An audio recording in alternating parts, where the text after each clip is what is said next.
Hey guys, Jason here, and I just wanted to stop in and do another quick 5-minute lesson. Sometimes they're a bit more than 5 minutes, but anyway, we'll see how we go today.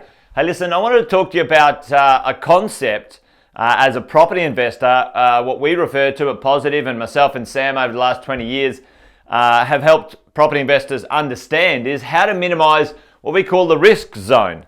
Now, what is the risk zone? Just quickly before we dive into it.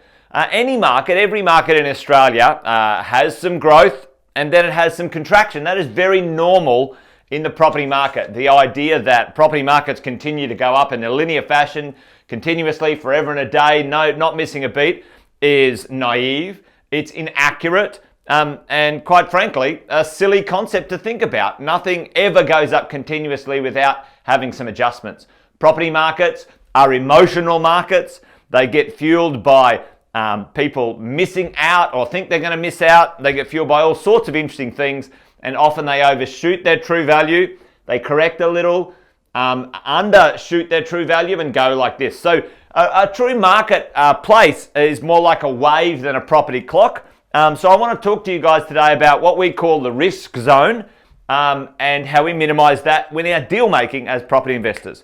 Now, the risk zone is when a market has reached a high point in its growth and its momentum and loses steam for whatever reason.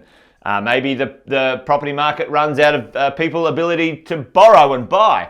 Maybe a GFC comes along. Maybe a corona incident comes along. Whatever that might be, there is always something that gives a marketplace a pause in its momentum.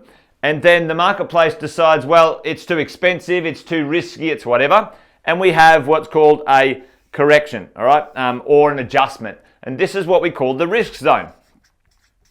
Now, as property investors, you don't want to be purchasing at the top of the growth cycle and riding down into the bottom of the adjustment cycle, because there's quite a long way to climb back up to get back to where you would call sort of even Stevens in your marketplace. And this sort of section here could take quite a lot of time. That might take sort of, 18 months to 36 months, maybe, 2 to 5 years sometime to fix itself. And you don't want to go through that ride as a property investor, because you want your equity to keep going and going, and you want to be able to buy another property, because we don't have endless deposits, obviously.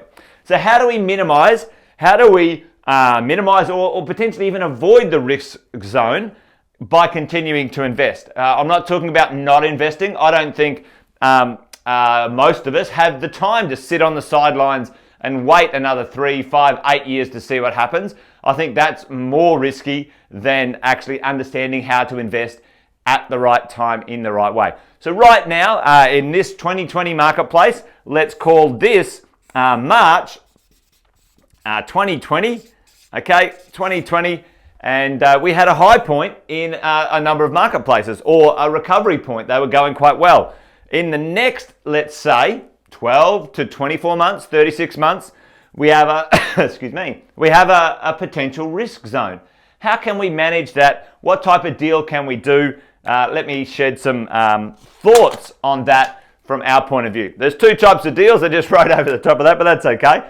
Two types of deals we can do in this stage, which can help us minimize that risk. Number one, we can buy properties at a discount, buy them well under their value. And number two, we can buy properties that are off the plan. Okay, and let's talk through what that does. Let's say at this point here, we go to buy a property, and the property is on the market for $500,000. Well, to minimize this risk zone, this adjustment, then what you would look to do is you would look to buy it at a risk-adjusted price, let's say of $450. Okay, that is how you would manage or minimize going into this risk. Buy it at the risk-adjusted price in advance by negotiating and trying to do a discount. Now, that's a great way of doing it. We do a bunch of discounts at Positive. Our clients are always benefiting from discount deals or cashback deals or other incentives or benefits by the negotiation process. I love that one. It's actually an easy one and fantastic. The challenge sometimes is the valuers don't really appreciate our ability to negotiate as much as we do, okay? So sometimes the valuers don't support our cool deal making. On the other side, so this one, you buy it now, you rent it out and away you go. So you've got to wait your time out, but at least you're not going down and then have to climb back out of the market. So this one, you've underwritten by the discount, the virtue of the discount, the bottom of the market, you've done it in advance for yourself.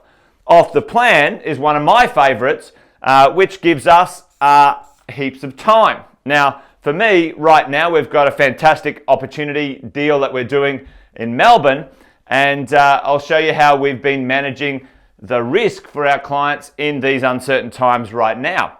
What we've been able to do is negotiate a deal which is 2 years off the plan. So that's 24 months off the plan, which is brilliant, okay?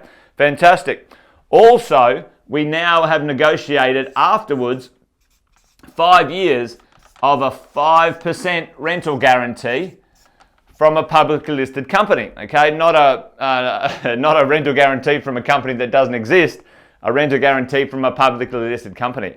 So when you add those two together, we've got now 7 years of risk eliminated or removed out of the marketplace for our clients in their deal that they're looking to purchase. So off the plan shoots them across the gap. All right, we minimize and miss this completely. We don't have any issues with our property if we're doing an off the plan deal in that way. We land it out here, and then for 5 years afterwards, we have a guaranteed rent on that type of deal. So this is an example of how we can eliminate or minimize the risk zone as a property investor. 2 ways to do the deal. Buy it at a discount, get your price already at the bottom as you go into that adjustment period straight away. Or buy an off the plan, which gives you time and you don't have to worry about this adjustment mechanism because you jump over that and you land on the other side. This one, you got to make sure you buy the right type of property. Not a homogeneous box, very sought after owner-occupier style property, which has all the lifestyle trappings that people want. That one we love, I love. I certainly love a good discount because it's instant cash and instant equity. There's 2 ways to manage your risk in uncertain times and jump across the risk zone as a property investor. Hopefully that made sense today, guys. If you want to learn more, make sure you come along to one of our property investment nights. We do them on webinars and we do them in person as well, all around Australia and New Zealand. Hopefully one day run into you in person. And until then, bye for now.